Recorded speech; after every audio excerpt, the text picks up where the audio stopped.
Mari kita awali dengan panganjali umat. Om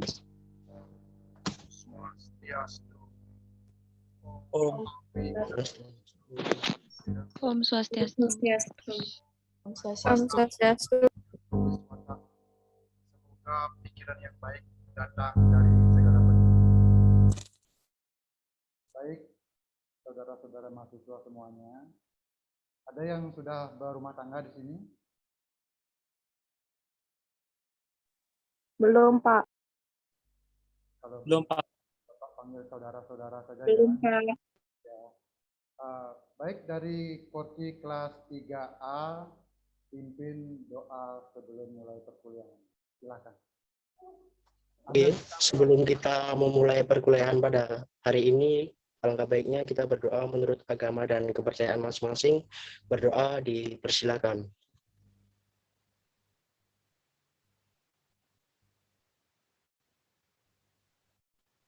Berdoa selesai. Untuk waktu dan tempat saya kembalikan kepada Pak Udas. Terima kasih. Terima kasih Saudara Vendika sudah memimpin doanya. Jadi sebelum mulai perkuliahan, ini bagian dari peraturan dan etika perkuliahan kita dimulai dengan berdoa. Bertujuan supaya perkuliahan kita berjalan lancar atas lindungan Tuhan Yang Maha Esa atau Ibu Sang Yang Widi Wase. Baik, perkuliahan hari ini adalah perkuliahan yang kedua. Minggu lalu Bapak sudah bagikan silabus RPS dan kontrak kuliahnya. Mohon maaf minggu lalu Bapak tidak bisa mengisi secara Zoom. Bapak menggunakan aplikasi WA Group karena Bapak menjadi panitia KKN. Baru saja Bapak selesai menyerahkan mahasiswa KKN di di Desa Ambengan. Apakah ada yang dari Desa Ambengan? Desa Ambengan Sukesado, apakah ada yang dari sana? Saudara-saudara mahasiswa di sini? Saya tidak. Oke. Tidak ada, Pak. Tidak ada, Pak. Baik. Bapak share screen ya.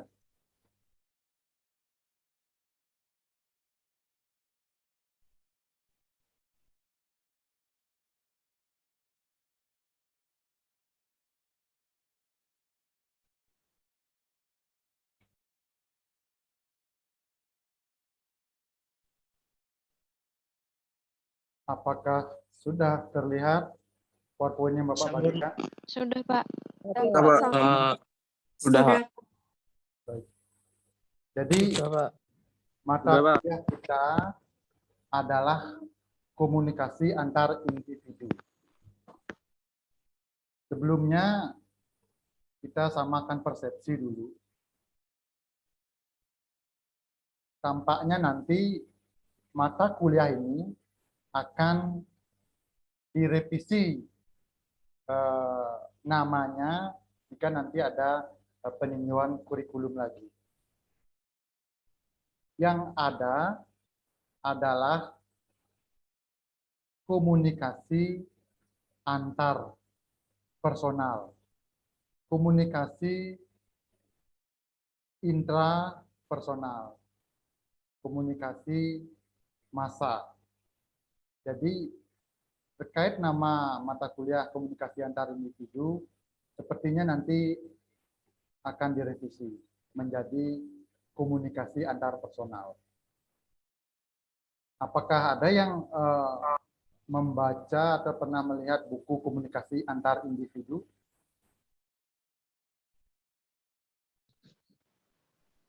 Belum pernah, Pak. Mungkin baru baca artikel aja yang di Google gitu. Oh iya, baik. Jadi kita merenung sejenak dulu.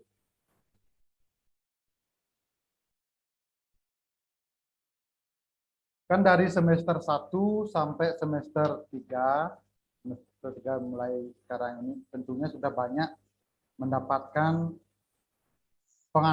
pengantar ilmu komunikasi. Jadi sebenarnya untuk jadi bahan renungan kita bersama. Apa sih sebenarnya, apa itu komunikasi? Apa sebab orang berkomunikasi? Bagaimana komunikasi itu terjadi? Mengapa komunikasi itu penting? Nah, jadi di benak teman-teman, saudara-saudara mahasiswa semuanya sudah ada bayangan apa sebenarnya komunikasi itu.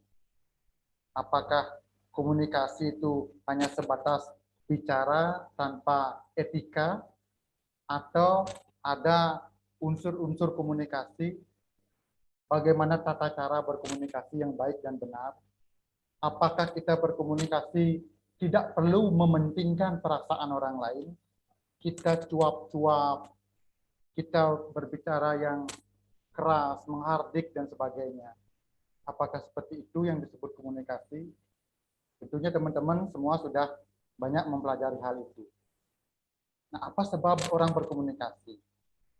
Apakah ada motif tertentu? Ada keinginan tertentu? Bagaimana komunikasi terjadi? Dan mengapa komunikasi itu penting? Jadi teman-teman pastinya sudah mengetahui. Kita flashback saja mata kuliah semester 1 dan semester 2. Nah, di sini ada disebutkan sebuah adagium. Hidup akan lebih hidup jika ada kehidupan. Apa kira-kira maksud dari adagium itu? Ada yang bisa menjelaskan? Hidup akan lebih hidup jika ada kehidupan. Om Swastiastu, Pak. Swastiastu. Siapa? Izin menjawab, saya Dwi Anggreni dari kelas Ilkom 3A ingin menanggapi mengenai statement hidup akan lebih hidup jika ada kehidupan. Nah, jadi ini maksudnya hidup kita tuh akan lebih bermanfaat atau lebih berguna gitu jika kita melakukan sebuah interaksi atau ada kegiatan di dalam kehidupan kita, menjadikan kehidupan kita tuh menjadi lebih bermakna gitu, Pak. Mungkin dari saya seperti itu, Pak. Terima kasih, Pak. Baik, terima kasih Dwi. Jadi hidup ini menurut Dwi akan menjadi lebih hidup jika ada kehidupan. Terjemahannya menurut Dwi, kehidupan itu akan lebih bermakna jika ada interaksi antara kita. Ada interaksi satu sama lain. Seperti itu yang bisa Bapak tangkap. Baik, yang teman-teman yang lain ada yang menanggapi? Silakan langsung. Swastiastu, Pak. Om Swastiastu. Ya, perkenalkan nama saya Putsinta Esaria. Mohon maaf tadi saya off cam karena udah izin juga sama Bapaknya karena saya sedang drop, Pak. Jadi di sini saya ingin menyampaikan terkait adagium hidup akan lebih hidup jika ada kehidupan.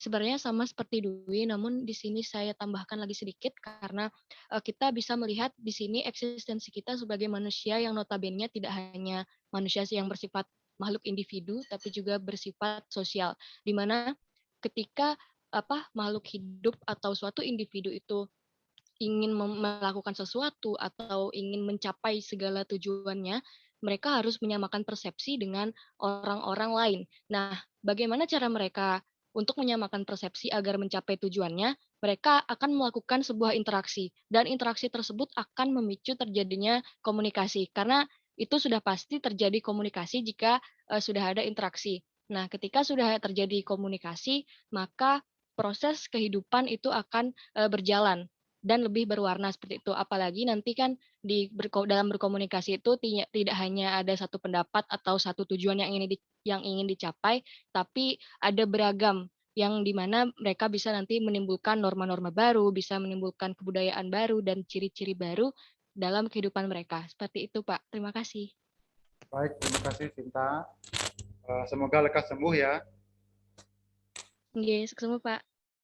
Jadi dapat Bapak tangkap, Sinta mengatakan ini makhluk manusia itu bukan hanya sebagai individu, tetapi juga makhluk sosial. Jadi ada interaksi, ada komunikasi, nanti bisa menciptakan peradaban baru, kebudayaan baru, sehingga bisa melahirkan norma-norma baru yang tentunya untuk kemaslahatan atau kepentingan umat manusia. Seperti itu. Ada yang lain yang cowok, Bapak ingin yang cowok satu. Apa makna hidup akan lebih hidup jika ada kehidupan?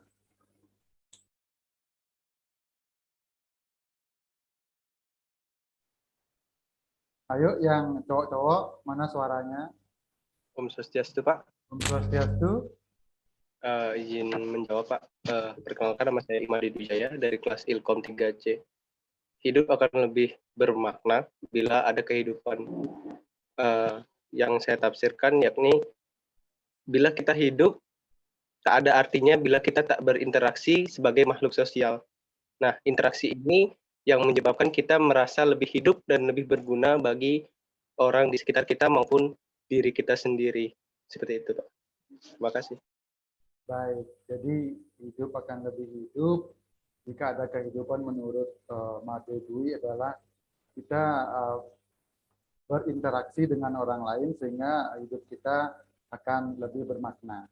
Oke, dari 3 teman-teman mahasiswa yang memaknai adagium itu, betul, memang kita hidup di dunia ini sebagai makhluk sosial. Jadi kita harus berinteraksi. Di rumah kita berinteraksi dengan anggota keluarga, berinteraksi dengan tetangga, berinteraksi dengan sekup yang lebih besar, komunitas, seketrune, banjar, masyarakat yang lebih luas, sampai akhirnya nanti kita di sekolah, di bangku kuliah, dan berbangsa dan bernegara. Tentu kita akan berinteraksi dengan banyak orang, dengan beraneka ragam sifat dan karakter orang nanti. Jadi hidup itu akan menjadi lebih hidup. Jadi kita tidak ada film karena dia menderita kelainan, jadi dia dikurung oleh keluarganya. Dikurung, jadi dia merasa tersiksa sekali. Dia ingin merasakan jalan-jalan bagaimana rasanya ke pantai, merasakan udara yang bebas di luar. Suatu saat dia bertemu dengan seorang laki-laki, akhirnya dia keluar. Tapi resikonya saat dia keluar, penyakitnya itu akan muncul. Jadi dia mengambil risiko itu. Dia memang merasakan bagaimana yang dibayangkan karena selama ini dia hanya hidup sendiri di kamarnya, semua dibatasi oleh keluarganya karena suatu penyakitnya. Dia menginginkan bagaimana sih perasaan orang yang hidup di alam bebas, dapat bepergian dan sebagainya. Akhirnya dia bersama cowok itu pergi ke tempat wisata, kalau nggak salah pantai itu. Jadi dia bisa merasakan, baru dia merasakan kehidupan yang sebenarnya. Apakah ada yang pernah menonton film itu? Tidak pernah, Pak. Tidak, Pak. Belum ya? Belum, Pak. Tidak, Pak. Belum. Belum, Pak. Cari sisi positif dari film, jadi kita bisa mencari makna apa yang dimaksud film itu. Penting, menonton film itu penting bagi mahasiswa ilmu komunikasi. Banyak yang harus dilakukan, salah satunya menonton film, traveling, untuk hidup ini akan menjadi lebih hidup. Jadi berinteraksi di kampus, berinteraksi mengikuti organisasi. Jadi teman-teman di sini tidak hanya ke kampus lalu pulang di masa yang normal-normal ini. Yang dulu maksudnya. Kalau sekarang sudah kita melaksanakan secara daring, jangan hanya monoton seperti itu saja kehidupan teman-teman di sini. Ayo berinteraksi, biar hidup menjadi lebih hidup. Ikuti organisasi, kan setidaknya ikut 2 UKM. Semua sudah ikut UKM di sini kan? Sudah, Pak. Sudah, Pak. Sudah, Pak. Ya, jadikan di sana organisasi itu menjadi tempat atau wahana untuk pendewasaan teman-teman. Jangan sampai teman-teman nanti menyesal saat tamat kuliah tetapi tidak mengikuti organisasi, baik di kampus maupun organisasi di luar kampus. Misalnya ada KMHDI, Perada, ICHI, apalah organisasi di luar yang sifatnya positif. Jadi jangan sampai nanti teman-teman menyesal. Karena di dalam organisasi itu, ya seperti ini, hidup akan menjadi lebih hidup daripada teman-teman nanti pulang dari sekolah, dari kuliah, di rumah saja sendirian. Tidak ada interaksi. Jadi Bapak harapkan semua mengikuti organisasi sehingga tumbuh nanti bagaimana mental yang kuat, bagaimana teman-teman mengatasi masalah, karena di organisasi itu tentu banyak dinamikanya, bagaimana nanti menyelesaikan suatu masalah, dan bagaimana proses dari zero, from zero to zero, from zero to hero, bisa teman-teman dapatkan nanti. Karena ada cerita dari teman-temannya Bapak, dia menyesal. Bidan kadung tugas masuk sing milu organisasi, jadi kene bedadine. Sing lah relasi, sing ada koneksi. Bagaimana dia berkomunikasi itu kurang jadinya, karena komunikasi ini seperti yang kalimat berikut, komunikasi merupakan pusat atau inti dari kehidupan manusia.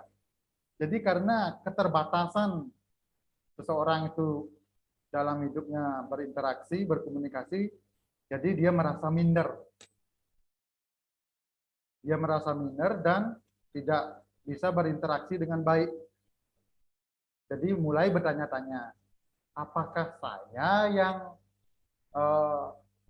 minder, terlalu minder, atau teman-teman yang lainnya yang terlalu percaya diri? Mulai dan membanding-bandingkan diri. Jadi itu perlunya, pentingnya interaksi. Karena komunikasi merupakan pusat atau inti dari kehidupan manusia. Komunikasi adalah esensial. Nah, sebagai contoh, teman-teman mempunyai uang yang banyak. Apakah bisa mendapatkan sesuatu tanpa berkomunikasi? Tidak bisa, Pak. Tidak, Pak. Tidak bisa. Tidak bisa. Setidaknya teman-teman, maaf ini bagi yang difabel, yang mempunyai keterbelakangan mental, meskipun tidak bisa berkomunikasi secara lancar, secara verbal, bisa menggunakan non-verbal. Jadi komunikasi verbal dan non-verbal itu penting. Walaupun sebanyak apapun teman-teman mempunyai uang, kalau pergi ke minimarket, supermarket, atau tempat pembelanjaan lain, tidak akan bisa mendapatkan sesuatu tanpa berkomunikasi. Jadi komunikasi itu adalah pusat atau inti dari kehidupan manusia. Ada yang sudah punya pacar di sini? Sudah, Pak. Sudah, Pak. Sudah, Pak. Saya, Pak. Jomblo. Baik, yang jomblo sabar saja dulu. Waktunya belajar. Nanti kalau sudah berhasil, sukses, pasangan yang tepatan akan karo pastu bisa mendapat pasangan yang tepatan. Sabar ya yang jomblo ya. Oke, jadi mencari pasangan pun perlu komunikasi, berinteraksi. Bagaimana awalnya pendekatan, bagaimana menyatakan perasaan, dan bagi yang eh, tidak berkenan didekati, bagaimana menolak yang halus. Jadi komunikasi itu tidak hanya memikirkan kata-kata atau kalimat kita sendiri, tetapi memikirkan perasaan orang lain. Ada di masyarakat orang itu tidak memperhatikan perasaan orang lain. Dia ngoceh seenaknya, menghardik, ujaran kebencian, seenak ugalnya, tanpa memikirkan perasaan orang lain. Nah, jadi orang-orang yang belajar komunikasi tentunya memperhatikan perasaan orang lain. Salah satu contohnya, ada mahasiswa yang sudah semester 15 tidak lulus-lulus. Jadi jika teman-teman menjadi seorang dosen, bagaimana cara berkomunikasi yang baik terhadap mahasiswa yang tidak lulus bahkan menuju DO atau dropout tersebut. Coba sampaikan bagaimana komunikasi yang baik terhadap mahasiswa tersebut.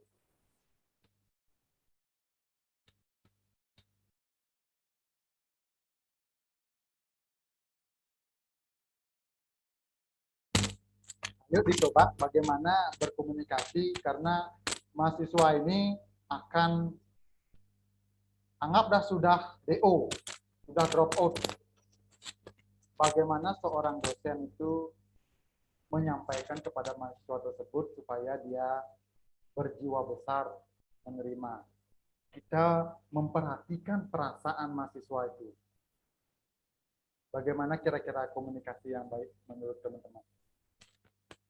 Ini kan teman-teman calon dosen nanti, calon pengajar. Bagaimana kira-kira? Ayo coba. Baik, Om Swastiastu, Pak. Om Swastiastu. Ini nama saya Widanto Darmawan dari kelas Ilkom C. Ya. Yaitu dengan cara memotivasi orang dengan komunikasi yang lebih menekankan dia, bahwasanya kehidupan ini tidak hanya satu jalur saja. Kita bisa melalui dengan cabang dan jalur-jalur lain tanpa adanya terpaku dengan hal itu. Nah, dengan cara itu mungkin mahasiswa tersebut berpikir bahwasanya di sini dia gagal, tapi kemungkinan dengan cara lain dia mungkin berhasil. Seperti itu, Pak. Terima kasih. Baik, terima kasih Widianto. Jadi kita besarkan hati mahasiswa tersebut supaya dia tetap move on, dia tetap on the track, tidak memikirkan hal-hal yang aneh-aneh, bunuh diri misalnya. Besarkan jiwanya, dia bisa berhasil di bidang yang lain tanpa harus ada gelar. Itu misalnya menurut Widianto. Jadi kehidupan ini masih panjang, bisa mencoba hal lain tanpa harus mendapatkan gelar. Ya bisa saja, itu menurut Widianto. Tentu berbeda dengan teman-teman yang lain. Lagi satu saja. Om Swastiastu, Pak. Om Swastiastu. Oke. Mohon maaf, dia lagi di luar. Baik. Kalau Siapa misalnya namanya? nama saya Dinda Prahesti dari kelas Ilkom 3A. Ya, silakan. Oke. Kalau saya menjadi dosen dan menghadapi mahasiswa yang sudah keadaannya seperti ini, kalau saya setuju dengan Widianto tadi, dan saya juga menekankan kepada mahasiswa tersebut memberi fakta-fakta di lapangan, karena nggak semua orang sukses itu bisa, maksudnya nggak semua orang yang sarjana, nggak semua orang yang bergelar S1 maupun sampai S2, S3, belum tentu juga mereka sukses. Kasih dia fakta lapangan bahwa ada orang yang tamatan SD dia bisa sukses gitu, agar dia itu termotivasi dan seperti yang Bapak katakan tadi, tidak melakukan hal-hal yang aneh seperti misalnya mencoba untuk bunuh diri ataupun depresi, stres. Berikan dia motivasi agar dia refresh kembali seperti itu, Pak. Baik, terima kasih Putu Dinda. Baik, jadi teman-teman yang lain tentunya punya kalimat yang baik sehingga tetap anggap dah namanya ini bejo. Bejo ini sudah DO dia. Sudah DO. Bagaimana kita seorang dosen membesarkan hatinya. Dibantu mempunyai pesan tersendiri, begitu juga dengan Dina. Bisa saja seperti ini. Misalnya, Bejo, kamu sudah berusaha dengan keras, perjuangan kamu sudah luar biasa, tetapi belum bisa lulus pada menjadi calon sarjana. Kamu bisa mencoba lagi dan semoga ke depan kehidupan Bejo bisa lebih baik meskipun tanpa gelar ini. Jika Bejo ingin melanjutkan, mari Bapak akan bimbing dengan maksimal. Mudah-mudahan Bejo bisa mengikuti dan semoga bisa lulus. Itu misalnya. Jadi berikan dia kekuatan bahwa dia memang sudah berjuang mati-matian. Perjuangannya sudah luar biasa. Itu kita hargai. Tetapi kemampuan manusia itu tidak semua sama. Tidak semua sama. Ada yang memang tidak bisa mengikuti perkuliahan di perguruan tinggi. Tidak bisa karena sesuatu dan lain hal. Jadi kita hargai perjuangannya. Tapi juga menurut Dinda, bagi teman-teman di sini, jangan seperti itu. Jangan berpikiran bahwa tanpa pendidikan, tanpa gelar, teman-teman bisa sukses. Jangan dari awal diarahkan pikirnya seperti itu. Jadi, pendidikan itu baik formal maupun non-formal sangat penting. Pendidikan itu untuk membentuk karakter kita, membentuk karakter bagaimana kita bisa memanusiakan manusia, bagaimana kita menghargai alam ini beserta isinya. Jadi kita tidak sembarangan. Itu tujuan pendidikan, membentuk karakter manusia yang mulia. Itu tujuan pendidikan. Jangan menyepelekan pendidikan. Ini sangat penting, baik formal maupun non-formal. Jadi pendidikan itu tidak hanya didapatkan di bangku perkuliahan, di formal, non-formal juga. Misalnya kita bisa belajar banyak hal di suatu komunitas atau seperti Runo atau banyak, kita dapat pendidikan di sana. Begitu juga dengan pendidikan agama, itu penting. Jadi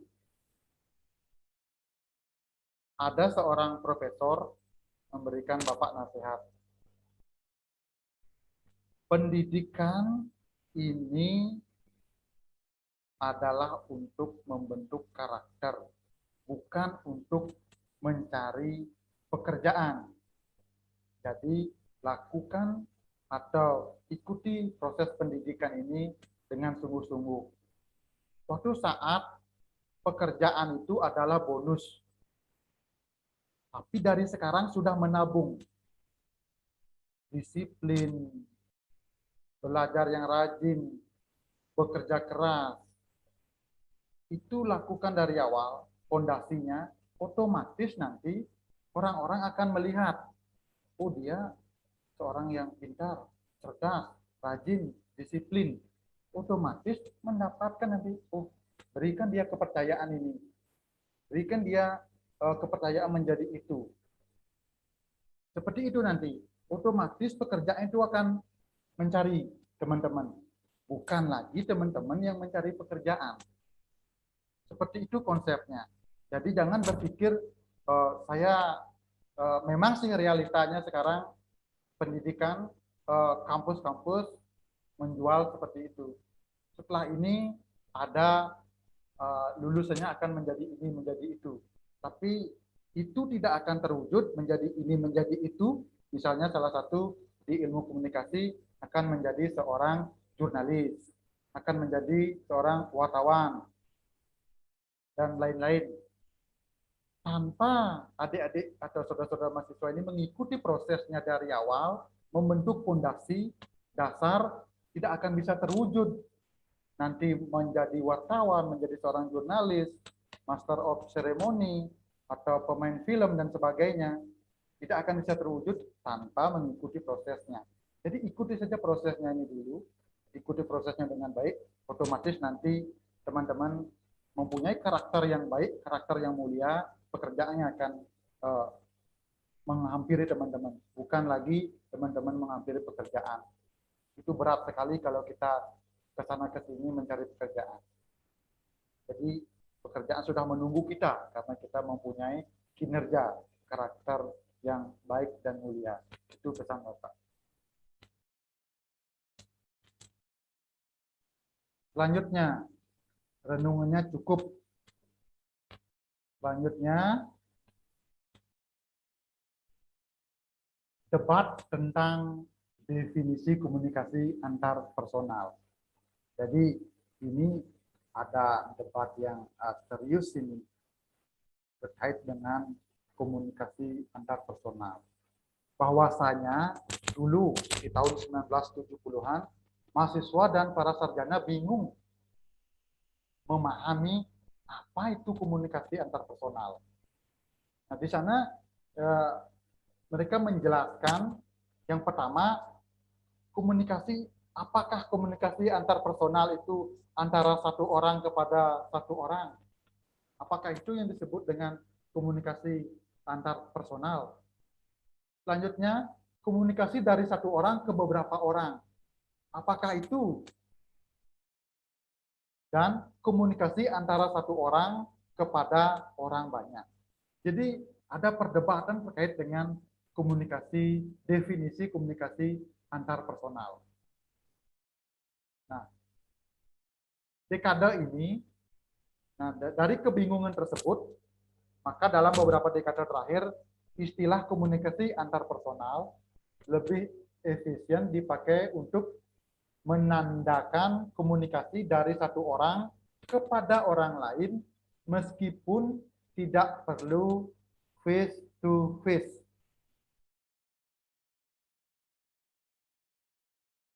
Jadi dulu definisi komunikasi antar personal itu harus berhadapan. Misalnya, Bapak bertemu dengan Made Santi Wulandari. Jadi harus berhadapan, bertemu di suatu tempat tertentu, misalnya bertemu di kampus untuk bimbingan. Itu disebut komunikasi antar personal. Nah, dekade terakhir ini, jadi komunikasi dari satu orang kepada orang lain meskipun tidak perlu face to face, bertemu langsung, tetapi melalui media. Itu yang terjadi karena komunikasi ini dinamis sekali. Komunikasi ini dinamis sekali. Jadi definisi komunikasi antarpersonal ini pun mengalami perubahan seiring zaman. Apalagi sekarang masa pandemi ini. Orang baru merasakan bagaimana pentingnya menguasai teknologi. Karena kita tidak bisa bertemu langsung, bertatap muka. Bagaimana mengajar dengan menggunakan aplikasi Zoom, Google Meet, Webex, dan yang lainnya. Jadi kita semua dipaksa oleh keadaan sehingga menjadi terbiasa. Nah, orang yang tidak mau belajar ya akan ketinggalan. Akan ketinggalan. Makanya mari kita bersama-sama pelan-pelan belajar mengikuti perkembangan zaman yang positif tentunya, supaya kita bisa sejajar dengan negara-negara lain di dunia ini yang sistem pendidikannya sudah luar biasa bagusnya. Jadi kita pelan-pelan kita mulai belajar sedikit demi sedikit kuasai teknologi, dan tentunya untuk kepentingan orang banyak, tidak hanya mementingkan diri sendiri. Karena dalam ajaran agama Hindu ada konsep ajaran Wasudewa Kutumbakam. Kita semua bersaudara. Jadi itu yang harus kita hayati, kemudian implementasikan. Jangan hanya mementingkan diri sendiri. Serakah kita mementingkan diri sendiri tanpa melihat tetangga di sebelah rumah yang kelaparan dan sebagainya di masa pandemi ini. Kita diam saja, tidak ada uluran tangan. Mari kita berempati, bersimpati. Jadi gunakan daya dan upaya ini, daya dan upaya teman-teman semua untuk mengatasi masalah pandemi ini. Jadi seperti lagunya No Stress, tahu? Saling bantu manusia. Tahu, Pak. Ya, jadi itu maknanya sangat dalam sekali. Saling bantu manusia. Jadi bumi ini sedang membaik.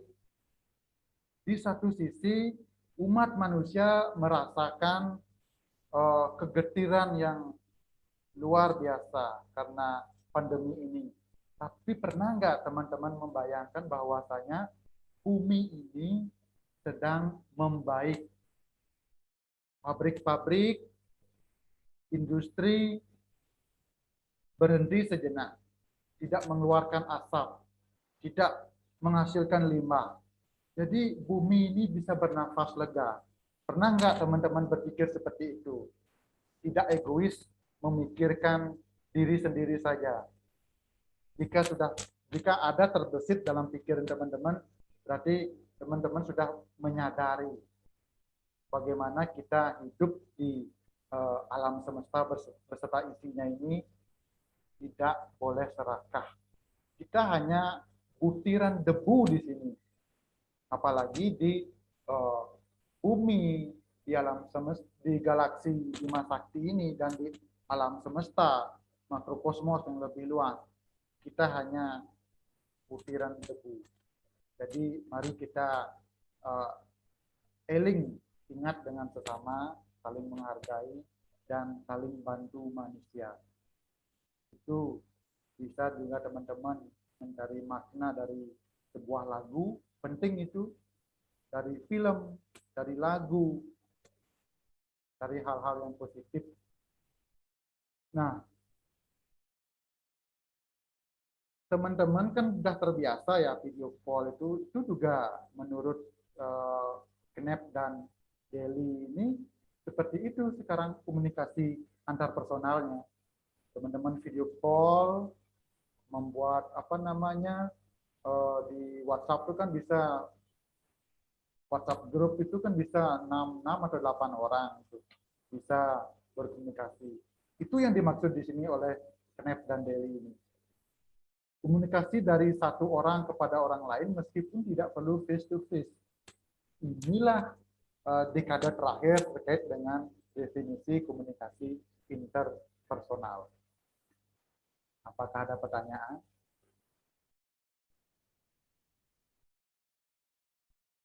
Jika pertanyaannya susah, Bapak pending dulu. Jika Bapak bisa jawab, Bapak jawab langsung sekarang. Atau teman-teman bisa membantu, silakan. Karena pembelajaran ini kita dialog, tidak hanya Bapak menonton. Ilmu pengetahuan itu atau pengetahuan, wawasan tidak hanya dari Bapak saja. Bapak hanya membangkitkan, mengarahkan teman-teman bisa sebenarnya teman-teman lebih hebat. Bisa saja, karena lebih dulu membaca banyak di internet, di buku, dari diskusi-diskusi. Jadi kemungkinan teman-teman punya banyak wawasan, ilmu pengetahuan yang luas. Jadi kita sharing di sini. Oke, terkait dengan komunikasi antar personal, menandakan komunikasi dari satu orang kepada orang lain meskipun tidak perlu face to face. Itu definisi dekade terakhir ini. Apakah ada pertanyaan terkait itu? Om Swastiastu, Bapak. Swastiastu. Baik, di sini perkenalkan sebelumnya nama saya Ketut Rizka Mahadewi dari Prodi Ilmu Komunikasi kelas A. Di sini saya ingin bertanya terkait dengan definisinya tadi, di sana dijelaskan kepada orang lain. Nah, orang lain yang dimaksud itu apakah jumlahnya terikat? Misalkan kepada orang lain yang jumlahnya 1 orang atau kepada orang lain tapi jumlahnya bisa beberapa orang dan banyak orang, seperti itu. Karena masih agak sedikit bingung di sana. Semua Bapak. Baik. Terima kasih Rizka. Nah, nanti di slide yang berikutnya akan ada penjelasan terkait pertanyaan Rizka. Tapi Bapak coba jawab dulu. Jadi antara atau dari satu orang kepada orang lain itu tidak harus 1 lawan 1. Seperti itu. Bisa saja dengan lebih 2 atau 3 orang. Seperti itu, Rizka. Tidak harus 1 komunikator dengan komunikator lain atau 1 komunikator dengan komunikan. Itu 2 orang, tidak harus. Tapi bisa 2 atau 3 orang. Di slide berikutnya akan ada penjelasnya lebih lanjut. Yes, semua Bapak. Baik. Apakah ada lagi? Jika tidak, Swastiastu, Pak. Om Swastiastu. Baik, saya Sinta, Pak. Di sini saya mau bertanya, Ya. kan berarti inti dari komunikasi itu kan komunikasi itu sangat penting, Pak ya. Dan bagaimana kalau misalkan nih dari contoh realnya aja, Pak ya. Misalnya ada si A dia tuh dimusuhin sama si B gitu. Terus gimana sih caranya untuk memediasi mereka gitu supaya mereka tuh cepat baikan.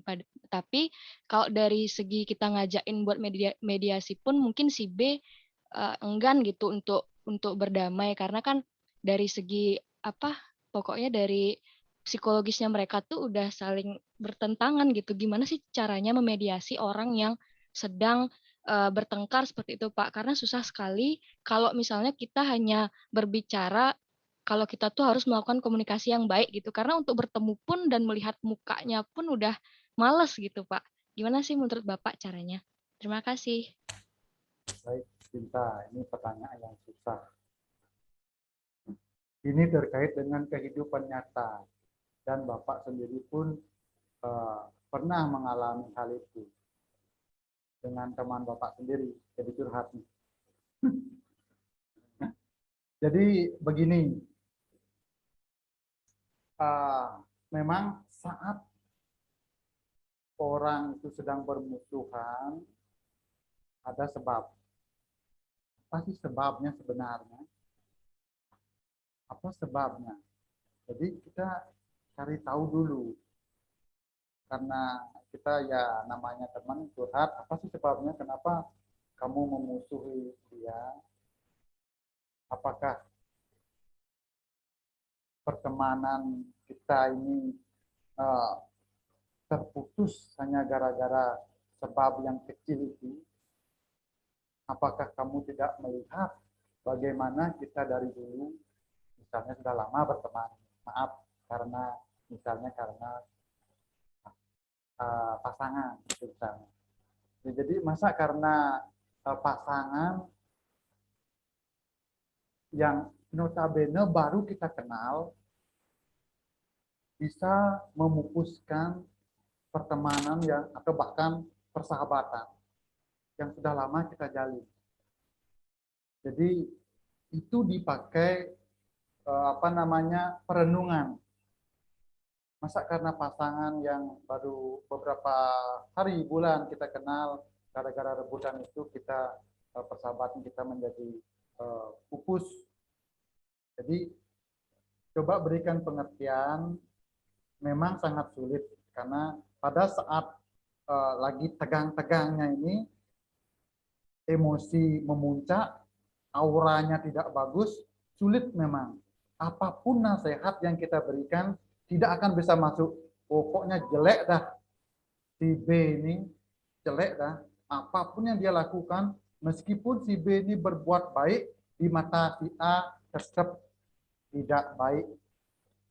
Jangankan melihat fisiknya, melihat batang hidungnya, mendengar suara si B saja, si A sudah. Jadi, nah jika sudah seperti ini,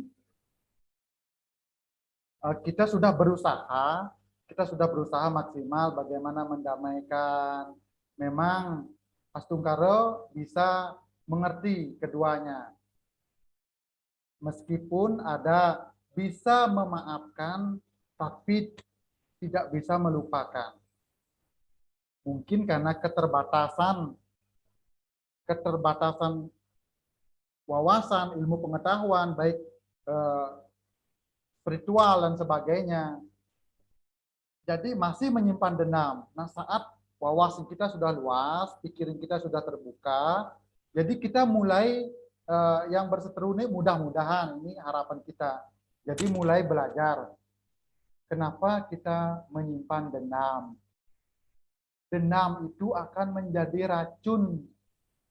Lama-lama kita menyimpan dendam, menyimpan kebencian akan menjadi racun. Siapa yang rugi? Ya kita sendiri.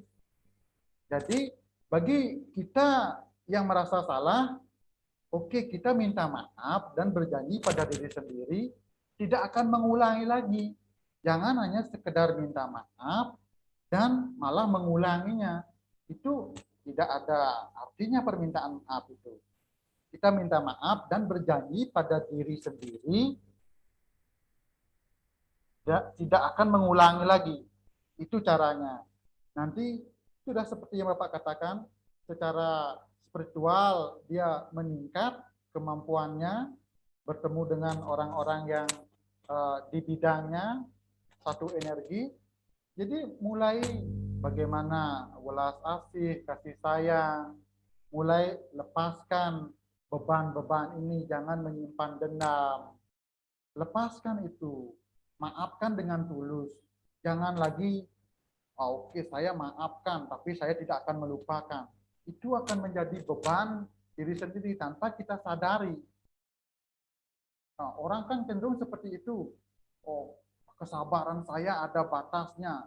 Kamu baik sama saya akan baik. Kamu buruk tidak baik sama saya juga lebih tidak baik dari kamu. Itu sebenarnya kalimat-kalimat yang membebani diri sendiri. Jika memang kita baik, ya kita baik pada semua orang tanpa ada motif-motif tertentu. Jadi tidak usah menunggu orang baik dulu kita baik. Jadi kita memang sebarkan kasih sayang, pelayanan kepada semua. Jadi ujung-ujungnya nanti, Sinta, jika kita sudah berusaha mendamaikan, memberikan motivasi, nasihat, bagaimana dampaknya menyimpan dendam dan sebagainya. Jika belum terbuka wawasannya akan sulit, akan terus seperti itu. Nanti jika sudah sama-sama dewasa pemikirannya, otomatis waktu. Kunci terakhir adalah waktu. Waktu yang akan mengubah mereka berdua menjadi memahami makna kehidupan ini. Bagaimana hendaknya kita harus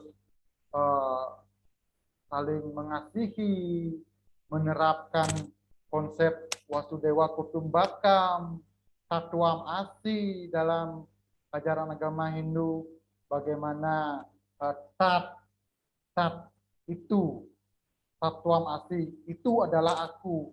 Jadi jika kita membenci itu, membenci si B, otomatis kita membenci diri kita sendiri. Kita membenci Atman.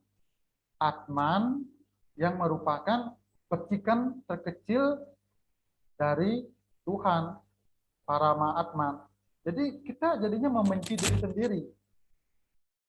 Pelan-pelan nanti akan sadar dengan sendirinya, asalkan kita sudah memberikan pemahaman yang benar. Jangan menyimpan racun dalam diri. Kita tidak bisa hidup sendiri. Siapa tahu sekarang kita benci sama si B, nanti si B malah sukses, jadi bos. Lalu kita butuh pekerjaan. Kan nggak enak. Kita masih bermusuhan, minta pekerjaan, minta tolong. Jadi jangan pernah terlalu memuji seseorang, jangan terlalu membenci seseorang. Kadarnya ya di tengah-tengah saja. Karena roda kehidup ini terus berputar. Bisa saja dulu dia bawahan, seiring berjalan dia belajar dengan tekun, disiplin. Nanti dia bisa menjadi atasan kita. Hidup ini tidak ada yang tidak mungkin. Jadi jangan menyimpan dendam, rasa benci yang berlebihan. Kalau bisa hindari itu, meskipun impossible, karena kita manusia, ya namanya dalam istilahnya Bali itu jelemo, jele dan melah itu pasti ada di diri kita. Tapi kendalikan itu. Nanti waktu yang akan menjawab, asalkan kita sudah berusaha maksimal menyadarkan. Mudah-mudahan nanti ada tertanam di alam bawah sadarnya, seiring waktu berjalan, kehidupan semakin keras, dinamikanya ini luar biasa, jadi teringat, dulu saya dinasihati oleh Sinta, bahwasanya saya tidak boleh menyimpan rasa dendam, rasa benci. Nah, saat dia sudah mulai hening, dia sadar akan dirinya, dan mengingat nasihat-nasihat yang Sinta berikan itu. Ada fase kehidupan orang seperti itu. Tidak ada sekat-sekat lagi. Tidak ada pengkotak-kotakan lagi. Ini agamanya ini sukunya ini golongannya itu. Tidak ada sekat-sekat seperti itu lagi. Yang ada hanya kemanusiaan. Seperti itu, Cinta? Oke, semua Pak, sangat bermanfaat sekali penjelasannya. Baik. Oke. Kalau tidak ada, Bapak lanjutkan ya. Oke, Pak. Baik. Selanjutnya ini lanjut Knep dan Deli 2010 mendefinisikan komunikasi antarpersonal sangat umum, yaitu merupakan proses di mana satu orang merangsang makna pesan verbal dan non-verbal yang sudah ada dalam pikiran orang lain. Kita lanjutkan slide berikutnya.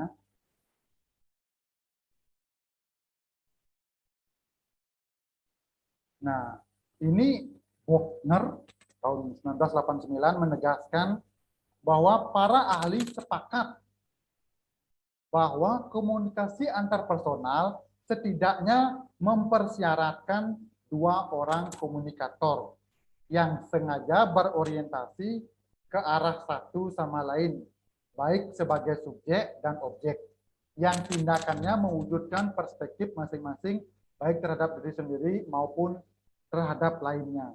Jadi ini mempersyaratkan dua orang komunikator setidaknya. Jadi misalnya Bapak berkomunikasi dengan Rizka Mahadewi. Jadi Bapak komunikatornya, Rizka Mahadewi sebagai komunikator juga. Jadi di sana saling berbagi informasi. Itu setidaknya mempersyaratkan dua orang komunikator. Jadi saling berorientasi ke arah satu sama lain, baik sebagai subjek maupun objek. Seperti itu. Lanjut. Nah, ada beberapa definisi komunikasi antar personal. Mungkin teman-teman sudah mencoba sesuai dengan silabus dan RTS yang Bapak kirim, ada yang sudah membaca sedikit, setengah, atau seluruhnya sudah mencoba mereka-reka apa sih definisi komunikasi antar personal atau antar individu itu? Coba selain yang di slide ini, teman-teman coba sampaikan apa komunikasi antar personal yang teman-teman ketahui baik dari buku maupun internet, dan siapa yang menggagas definisi komunikasi antar personal tersebut. Silakan.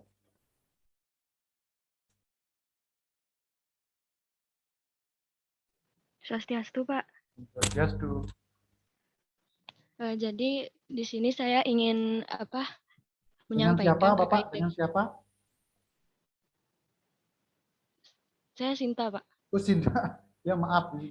Oke, baik, Sinta. Ya. Iya, Pak.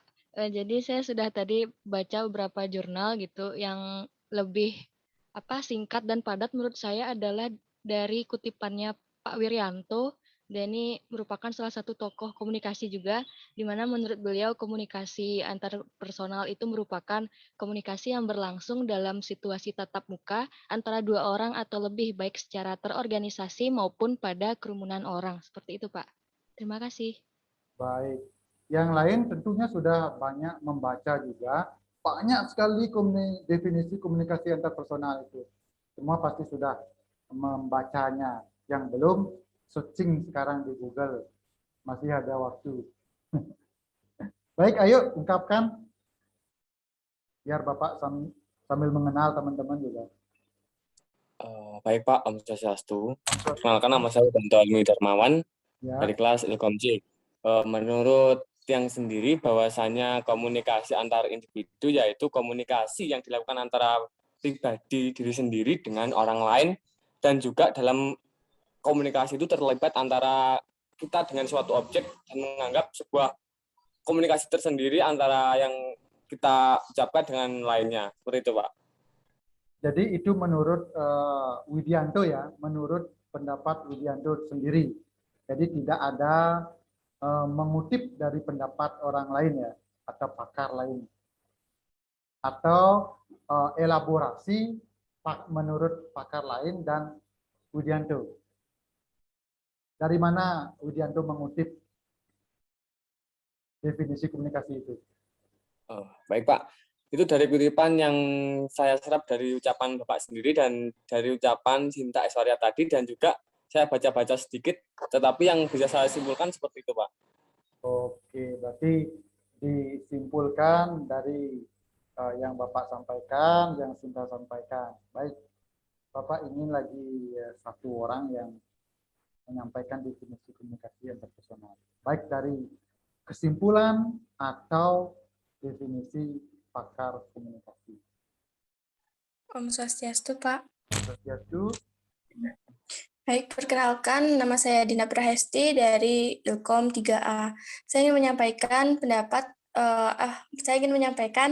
pengertian dari komunikasi antar pribadi yang dikutip dari jurnal dari salah satu tokoh komunikasi, yaitu dari De Vito, yang mengatakan komunikasi interpersonal itu merupakan penyampaian pesan oleh satu orang dan penerimaan pesan oleh orang lain atau sekelompok orang kecil dengan berbagai dampaknya dan dengan peluang untuk memberikan umpan balik atau feedback. Seperti itu, Pak. Baik, terima kasih Dina dari kelas 3. Ilkom 3A. 3A. Baik. Terima kasih Dina, Cinta, dan Widianto.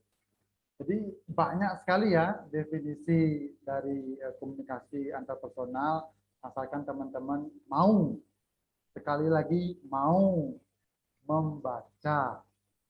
Itu Sinta, Dina sudah bermain di jurnal ya. Jadi luar biasa sekali. Jadi sudah sudah terbukti secara ilmiah, secara akademis. Jadi mari kita belajar dari berbagai sumber, buku, internet, dan jurnal. Di akan membuka wawasan kita, apalagi komunikasi ini sangat dinamis sekali. Mari kita belajar bersama-sama. Ini juga mengingatkan Bapak secara pribadi untuk belajar lebih lagi supaya bisa memberikan yang terbaik untuk teman-teman di sini. Nah, ini ada beberapa definisi komunikasi. Salah satunya yang dikutip dari Miller 1978. Komunikasi antarpersonal telah didefinisikan sebagai komunikasi yang terjadi pada basis tertentu dengan jumlah partisipan tertentu. Komunikasi antarpersonal terjadi antara dua orang ketika mereka mempunyai hubungan yang dekat, sehingga mereka bisa segera menyampaikan umpan balik segera dengan banyak cara. Jadi itu definisinya, salah satunya. Jadi komunikasi ini menurut Miller terjadi karena dua orang itu sudah mempunyai hubungan yang dekat. Misalnya di keluarga, sama teman-teman di kampus. Jadi sehingga umpan baliknya segera dan dengan banyak cara. Jadi tidak hanya bertemu langsung, bertatap muka, face to face, bisa saja tidak melalui bertatap muka atau face to face, bisa melalui teknologi. Salah satunya ya telekonferensi, video call, dan aplikasi lainnya yang bisa mewadahi atau menjembatani komunikasi antar personal. Itu menurut Miller. Nah, yang lain menurut ya seperti yang dikatakan Dina tadi, Joseph de Vito tahun 1989 dalam bukunya Interpersonal Communication. Komunikasi antarpersonal adalah proses pengiriman penerimaan dan penerimaan pesan-pesan antara dua orang atau diantaranya sekelompok kecil orang-orang dengan beberapa efek dan beberapa umpan balik seketika. Selanjutnya, komunikasi yang menghubungkan antara para mitra yang romantik, para pelaku bisnis, dokter, dan pasien, dan lain-lain yang meliputi seluruh kehidupan manusia, sehingga komunikasi antar pribadi terjadi karena interaksi antar pribadi yang memengaruhi individu lain dalam berbagai cara tertentu. Nah, ini yang B ini, komunikasi yang menghubungkan antara para mitra yang romantik. Apa kira-kira maknanya dulu?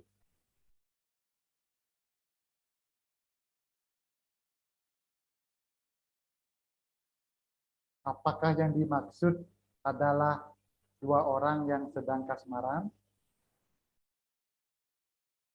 Bisa jadi. Atau kasih sayang antara ayah dan ibu, ayah dan anak, ibu dan anak.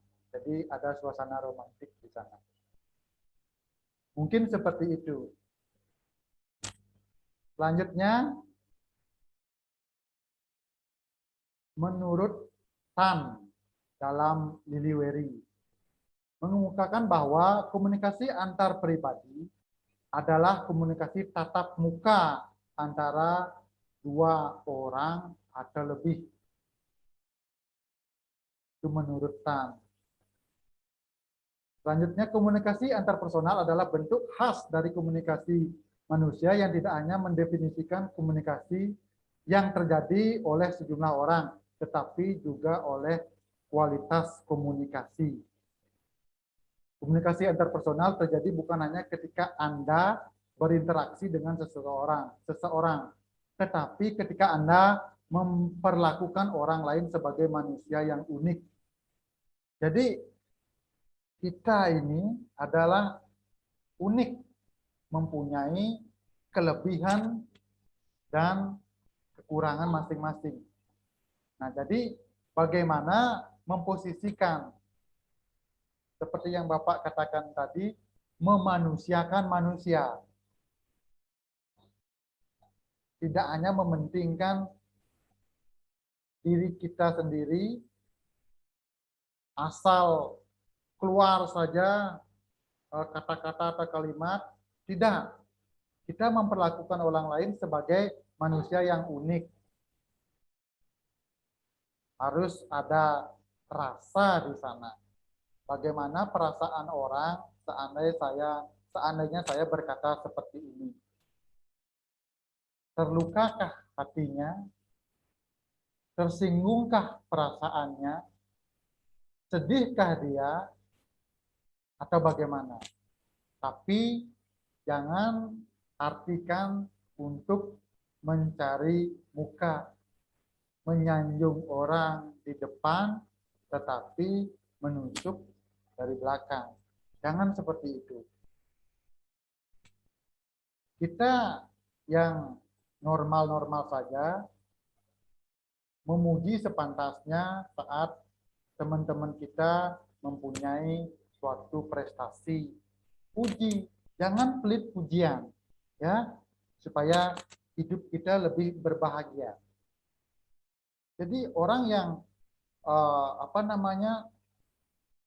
humble itu orang yang bahagia, ceria dalam hidupnya, selain menghargai dirinya sendiri, memberikan penghargaan dirinya sendiri, juga rajin memuji orang lain dalam kadar normal, kadar yang biasa, karena memang seperti yang Bapak katakan, temannya itu mempunyai sesuatu yang patut diapresiasi. Selamat ya atas keberhasilannya, atas pencapaiannya. Itu gimana? Selain lebih mendekatkan kita, ya jadi kita akan bahagia. Kita bahagia melihat orang bahagia. Jangan sebaliknya. Kita menjadi iri, dengki melihat kebahagiaan, keberhasilan orang lain. Jauhkan sifat-sifat seperti itu. Mari kita memperlakukan orang lain sebagai manusia yang unik. Manusia yang mempunyai rasa, jangan seperti robot memperlakukan orang lain. Kita tidak memikirkan perasaannya. Seperti itu.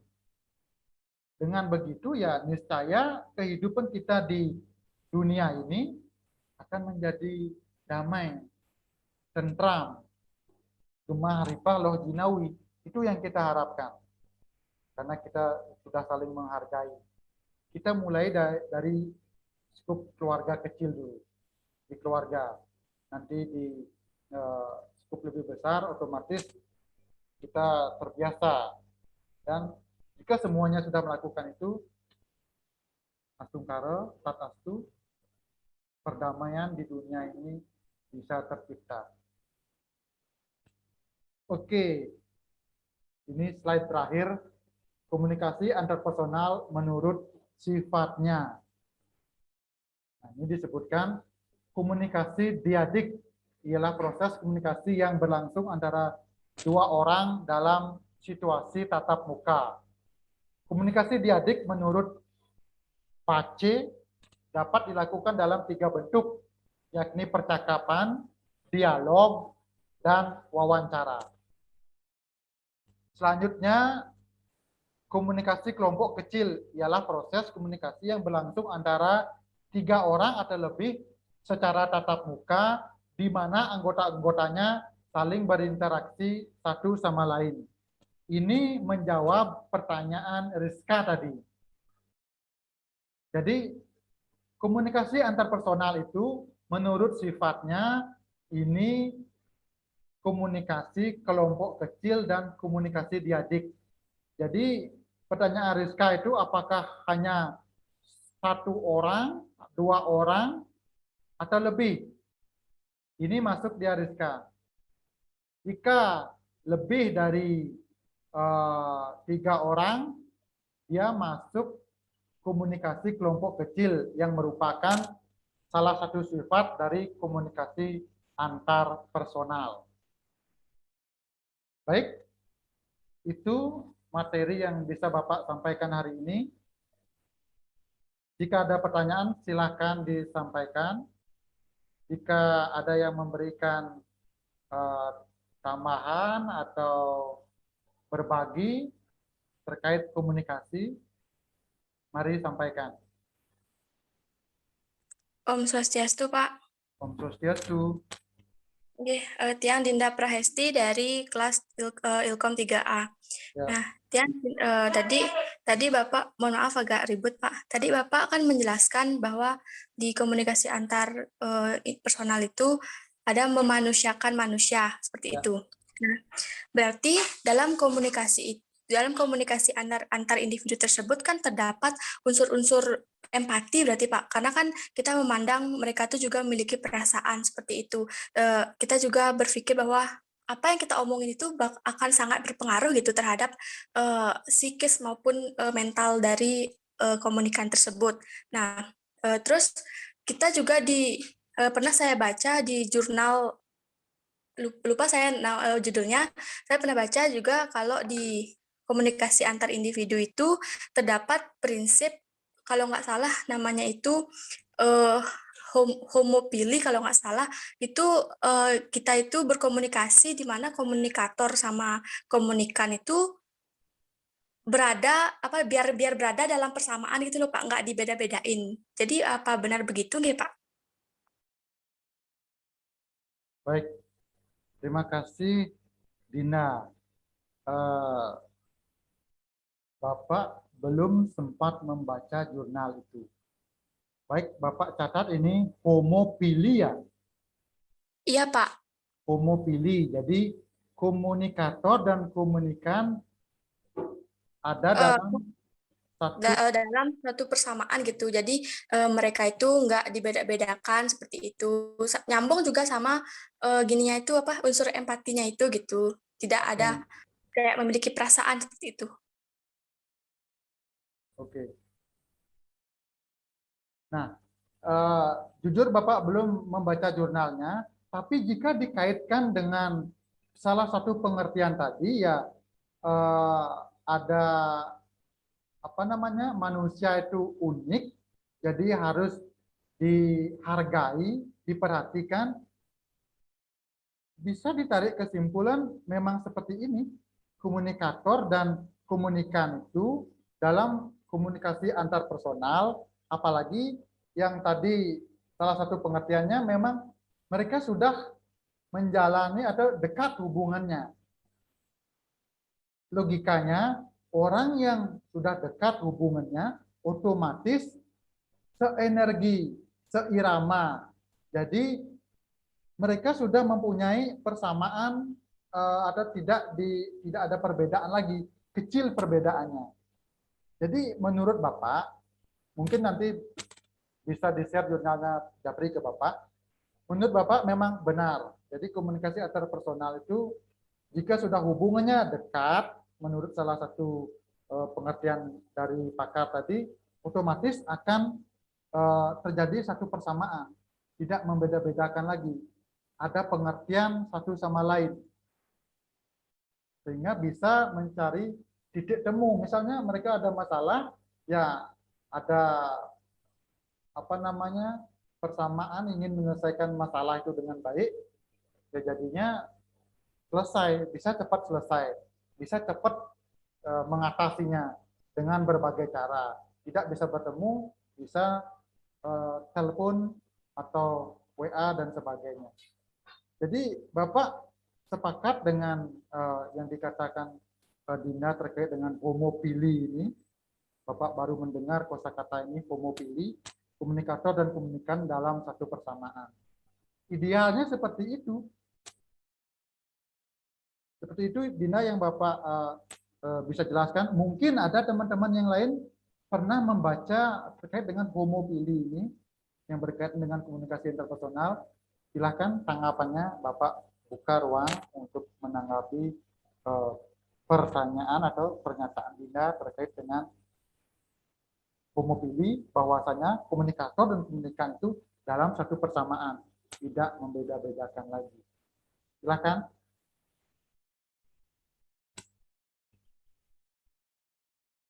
Maaf, sampai jam berapa kita biar Bapak tidak banyak menyita waktunya? 15.40 kalau nggak salah, 15.50 atau 40 kalau nggak salah, Pak. Baik, 15. 40, Pak. 15.40. 15.40. Oke. Ada yang pernah membaca terkait dengan itu, tapi dari Bapak seperti itu, Dina, memang Bapak sepakat dengan itu. Karena Dinda menanyakan apa benar seperti itu, Bapak menyatakan benar. Karena berkaitan juga dengan penjelasan-penjelasan Bapak dari definisi-definisi beberapa pakar sebelumnya dalam slide yang Bapak bacakan tadi. Seperti itu, Dina. Jika ada yang menanggapi atau tidak setuju, silakan. Ada misalnya berdasarkan artikel, jurnal yang saya baca, buku yang saya baca, tidak harus dua orang itu seenergi, seirama, itu misalnya. Tapi harus ada dasarnya.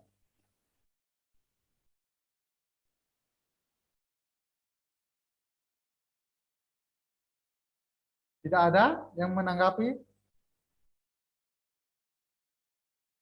Bagaimana, Dinda, menurut Bapak memang benar adanya seperti itu?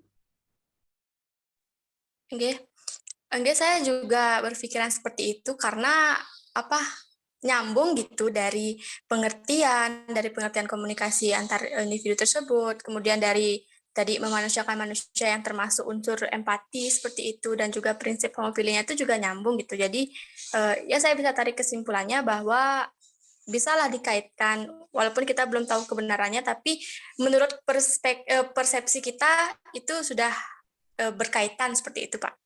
Ya, berkaitan karena kita merujuk pada beberapa penjelasan definisi pakar-pakar yang sudah kita bahas tadi, berkaitan memang terkait dengan homofili ini. Oke, Dina, jika kurang sudah setuju, mungkin nanti Bapak memperdalam lagi terkait dengan homofili, hubungnya dengan komunikasi antar personal ini. Baik, ada yang lain ingin bertanya, menanggapi, atau memberikan masukan dan saran? Silakan.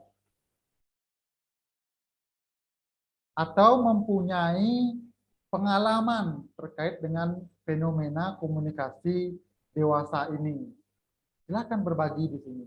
Kita belajar komunikasi itu dinamis yang berkaitan dengan komunikasi antar personal atau komunikasi antar pribadi.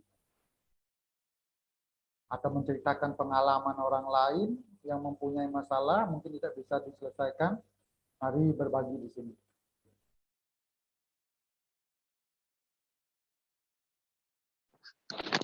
Om Swastiastu, Pak. Om Swastiastu. Perkenalkan, jadi nama saya Dwi Anggreni, Pak, dari kelas Ilkom 3A. Saya izin bertanya, kalau misalnya ada komunikasi di kelompok kecil, itu yang anggotanya itu tidak saling berinteraksi gitu, Pak. Maksudnya tidak semua anggotanya saling berinteraksi. Itu apa masih disebut efektif nggak, Pak, komunikasi kelompoknya, Pak? Sekian dari saya, Pak. Terima kasih. Baik, terima kasih Dewi Anggreni. Jika dalam kelompok kecil itu baik tiga atau lebih, jika tidak berkomunikasi, tentunya kita bisa simpulkan komunikasi itu tidak efektif. Tidak efektif. Kenapa? Jadi misalnya satu orang bertanya, tidak ditanggapi oleh teman-temannya yang lain itu. Ya jadi terputus di sana. Ada gangguan di sana. Jadi otomatis komunikasi itu tidak efektif. Nah, jika kita lebih ke dalam lagi mencari tahu apa sih sebabnya dalam kelompok kecil itu anggotanya tidak menanggapi apakah dia sedang sakit, ada masalah, dan sebagainya. Itu lain lagi ceritanya. Tapi komunikasi itu tidak efektif karena tidak ada timbal balik di sana. Tidak ada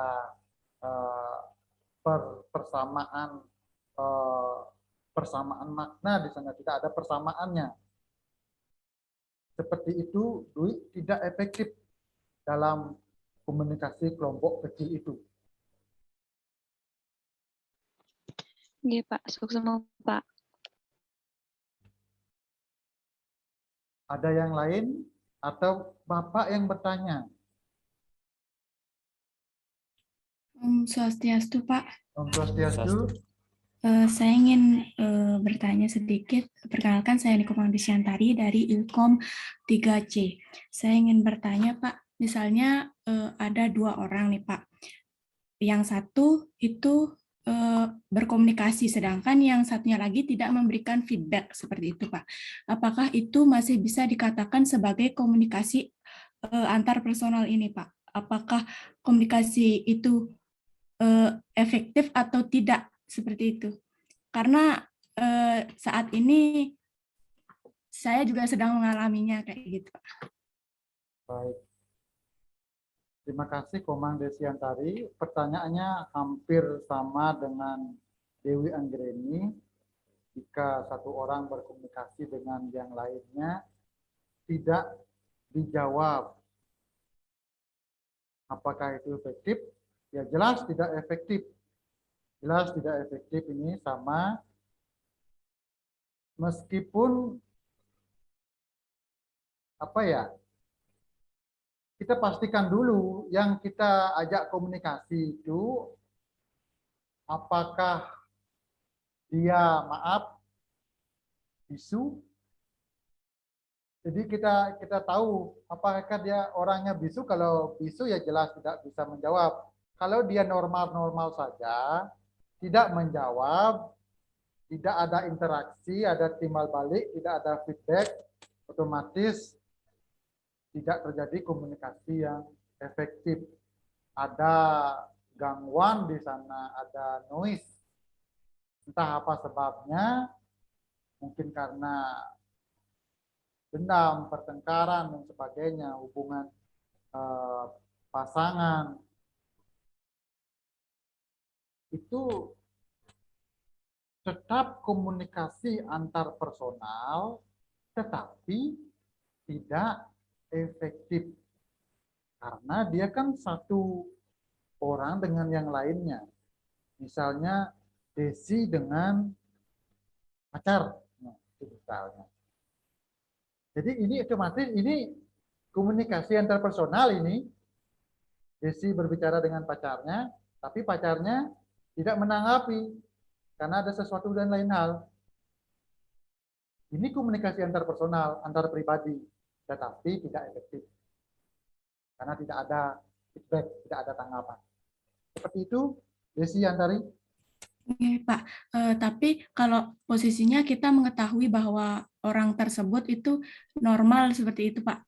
Bisalah dia memberikan feedback, tapi dia memilih untuk diam dan nggak memberikan feedback apapun kepada kami gitu.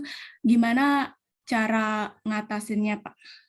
Biar komunikasinya lancar, terus koordinasinya juga lancar gitu. Oke. Jadi diam dalam komunikasi adalah komunikasi juga.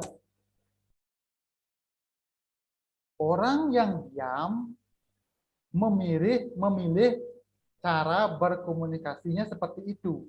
Dia diam. Itu termasuk non-verbal. Ada yang diam karena alasan tertentu.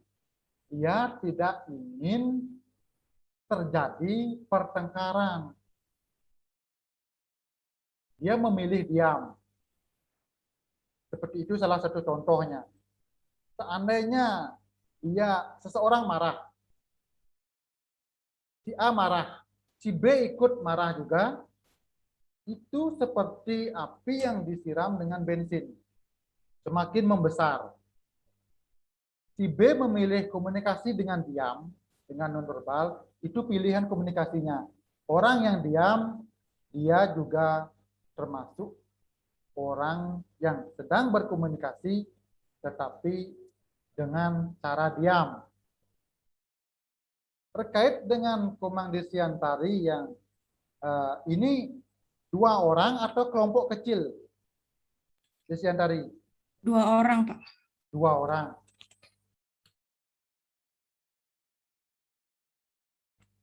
Caranya ya bagaimana mau berkomunikasi, kita telusuri dulu benang kusut di belakang diamnya dia. Benang kusutnya itu apa? Kenapa? Bagaimana kenapa dia bisa diam? Apa yang menyebabkan? Itu telusuri dulu benang kusutnya, pelan-pelan ditarik sehingga menjadi lurus. Benang kusut itu ditemukan alasannya kenapa dia diam. Apakah Komang Desiantari pernah berkata kasar, menyinggung perasaannya, membocorkan rahasianya, atau apalah yang menyebabkan dia menjadi diam 1000 bahasa. Telusuri itu dulu pelan-pelan, sehingga jika sudah didapatkan, sudah seenergi lagi, seirama lagi, mudah-mudahan yang diajak berkomunikasi secara antarpersonal ini mau membuka diri, mau menyampaikan apa alasannya dia. Ini laki-laki atau wanita? Kayaknya privasi, Pak, nggak usah siap. disebut. Maaf. Ya, Pak. Ya, jadi kan. Sama, Pak, ya, atas tanggapannya. Jadi bisa disimpulkan bahwa komunikasi tersebut tanpa feedback itu tetap komunikasi antar personal namanya ya, Pak? Ya, tetap dia komunikasi antar personal karena dia berkomunikasi antara satu orang dengan yang lainnya, itu komunikasi antar personal. Meskipun dia tidak ada feedback, yaitu komunikasinya tidak efektif. Baik, Pak. Suksema, terima kasih banyak, Pak. Sama-sama, Komang Desiantari. Lain halnya bisa komunikasi secara telepati ya, sama-sama diam bisa menangkap apa sih yang diinginkan wanita ini, apa sih yang diinginkan lelaki ini. Sayangnya tidak bisa. Jadi kita harus tetap berkomunikasi satu sama lain, menyamakan persepsi sehingga bisa terwujud apa yang dicita-citakan, apa yang diinginkan. Kalau satu diam, mau gimana? Nggak bisa terwujud, nggak bisa terlaksana apa yang dicita-citakan. Seperti itu. Ada yang lain? Silakan. Om Swastiastu, Pak. Om Swastiastu. Saya Dinda Prahesti dari Ilkom 3A. Nah, saya ingin menanggapi pertanyaan dari Desi.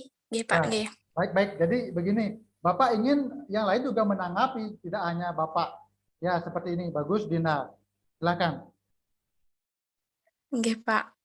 Tadi Desi kan menanyakan gimana kalau kita 2 orang berbicara tuh, kita bicara tapi nggak dikasih feedback gitu sama lawan bicaranya. Nah, kita juga nggak bisa gitu memaksakan orang untuk selalu suka sama kita, maksudnya suka dalam hal kagum sama kita, bersama kita, atau menjawab apa yang kita bicarakan, seperti itu. Menurut saya, misalnya kita ada di dalam suatu komunikasi yang dikatakan Desi tadi 2 orang, seperti yang Desi katakan itu, tapi ini di luar konteks kesalahan Desi, seperti yang Bapak bilang. Misalnya memang orang tersebut nggak suka sama Desi, makanya dia itu mengabaikan Desi. Nah, jika Desi itu kan bicara sama orang itu pasti ada tujuan dong. Kalau nggak menanyakan, pasti memberikan, maksudnya memberikan informasi atau menanyakan informasi.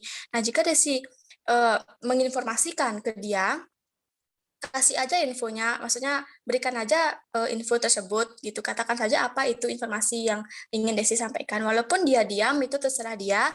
Dia yang mempunyai, dia itu kan punya indera pendengaran. Kan tadi Desi bilang indera semua panca inderanya itu bagus gitu kan. Dia punya indera pendengaran. Ini pengalaman saya, Pak. Dia memiliki indera pendengaran, jadi dia tuh tahu apa yang Desi omongin. Percaya deh, setelah Desi selesai bicara itu, dia tuh sebenarnya nggak diam-diam aja gitu, nggak mengabaikan sekali. Dia pasti berpikir dalam hatinya apa yang Desi katakan itu terkait informasi itu, tapi mungkin dia gengsi untuk memberikan feedback seperti itu. Seperti itu Desi, apakah bisa gini dimengerti? Terima kasih Dinda. Sama. Baik. Terima kasih Dina atas tanggapan dari pertanyaan Desi. Mungkin ada yang lain, laki-laki, mana suaranya?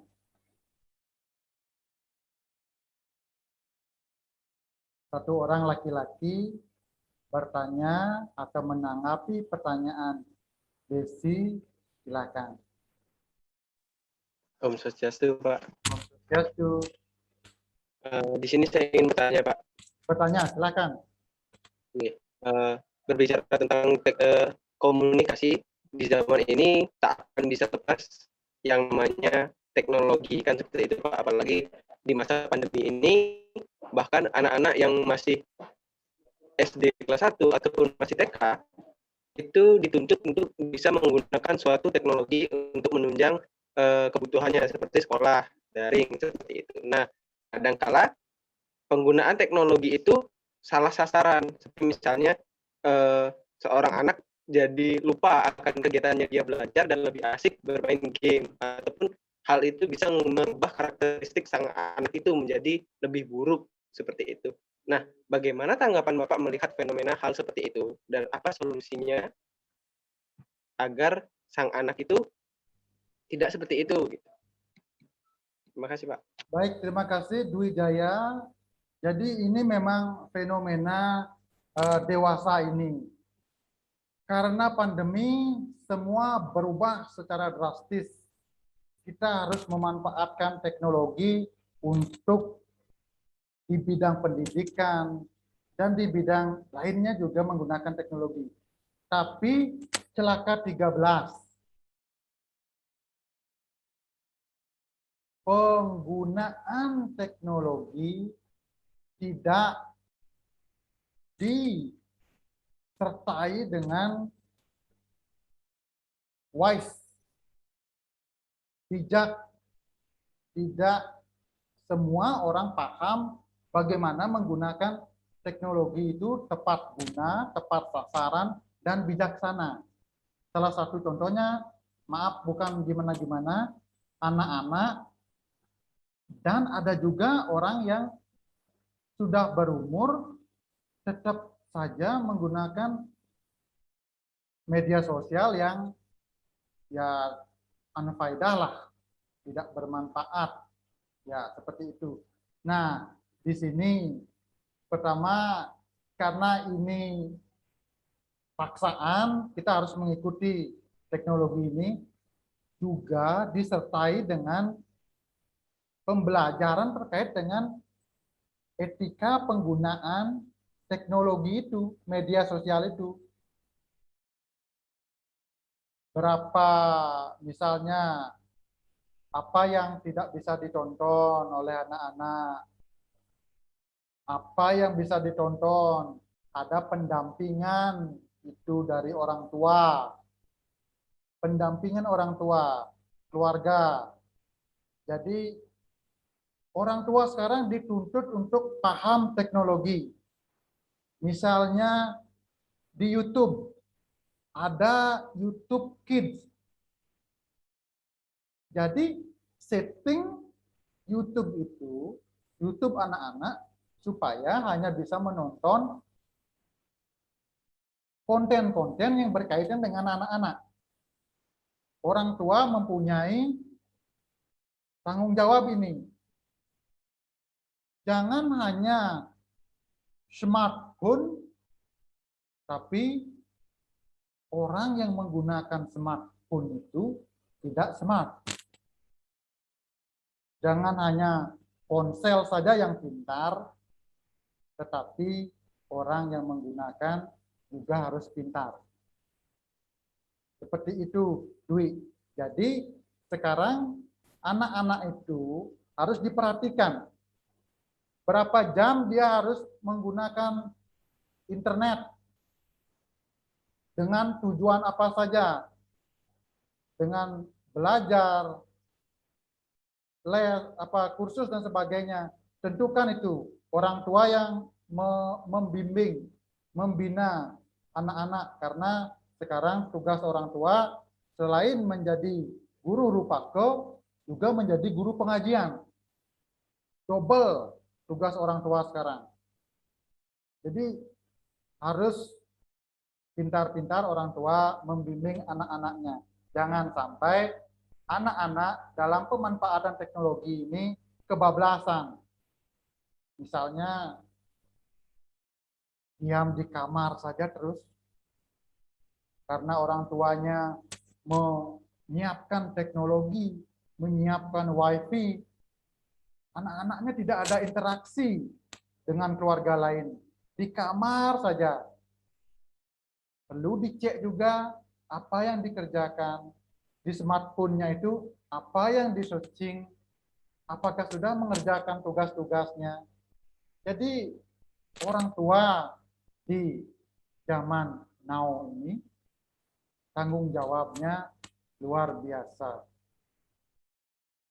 Ada kerja ekstra di sini. Apalagi maaf jika orang tuanya tidak menguasai teknologi. Ini menjadi tugas berat orang tua. Jadi saran Bapak ya sebagai orang tua, Dwi sebagai kakak misalnya mempunyai adik, mari kita bersama-sama bimbing adik-adiknya. Bagaimana Dwi yang sudah mempelajari ilmu komunikasi, etika komunikasi, etika bermedia sosial yang baik, mari kita bersama-sama. Ini tugas kita bersama. Sehingga ke depan pendidikan kita menggunakan teknologi yang tepat guna, teknologi yang canggih, penggunanya juga canggih, sehingga nanti seperti yang Bapak katakan tadi, bisa bersaing pendidikan kita di negara-negara maju di dunia ini. Seperti itu solusi sederhana dari Bapak, mulai dari Dwi, di keluarga, di orang tua, mengawasi adik-adiknya, orang tua, mengawasi anak-anaknya. Kita berkolaborasi supaya anak-anak kita on the track dalam menggunakan teknologi. Seperti itu, Dwi. Oke, Pak. Sukses sama Pak. Sangat membantu. Sama-sama.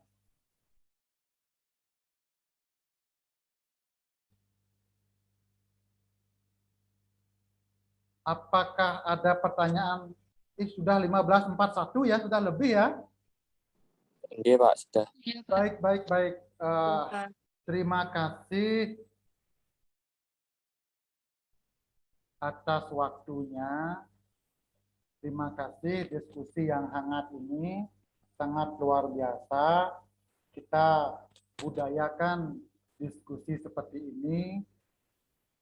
Jika Bapak tidak mengetahui, tidak paham, Bapak pending dulu, nanti pertemuan berikutnya kita bahas lagi. Tentunya banyak Bapak melakukan kesalahan, baik disengaja maupun tidak, Bapak mohon maaf. Dan juga yang bertanya ada yang kurang puas, Bapak juga mohon maaf, karena sesanti kita tanah wong swasta yunus, tidak ada manusia yang sempurna. Tidak ada gading yang tak retak, kita sama-sama belajar. Mohon maaf sekali lagi. Sebelum kita akhiri, kita foto bersama dulu ya.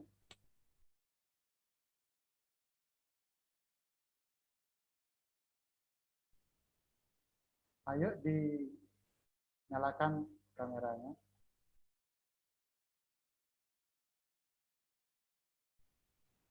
Nyalakan kameranya semuanya, senyum yang manis. 1, 2, 3. Room berikutnya. 1, 2, 3. Oke, sudah. Ini ada yang baru masuk ini. Nanti Korti catat yang tidak hadir saat ini. Nanti Bapak bagikan linknya. Jangan sampai yang tidak hadir mengisi link. Atau Bapak bagikan di sini ya. Oke, Pak. Oke, Pak, lebih efektif di sini aja, Pak. Oh, oke. Maaf. Oke, wait.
Zoom ini.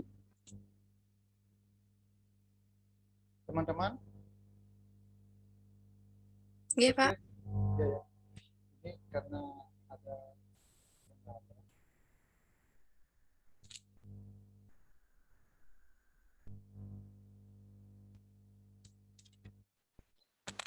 Swastiastu, Pak.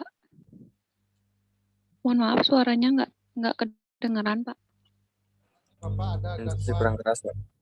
gangguan sinyal ini di sini. Nanti Bapak kirim link absennya di grup WA ya, karena Bapak ada gangguan sinyal di sini. Iya, Pak. Iya, Pak. Baik, di sini dibutuhkan kejujuran. Dibutuhkan kejujuran saudara-saudara. Jika memang tidak hadir, jangan mengisi daftar hadir. Ya, kita sekolah di kampus agama harus menjunjung tinggi kejujuran. Terima kasih atas perhatiannya. Mari kita tutup dengan parama santi mantra. Om Santi Shanti Shanti Om Santi Om Santi, Santi, Suksema, Om. Pak. Suksema, Pak. Makasih, Pak. Suksema, Pak. Suksema, Pak. Silakan lab. Oke, Pak. Siap, Pak. Iya, Pak.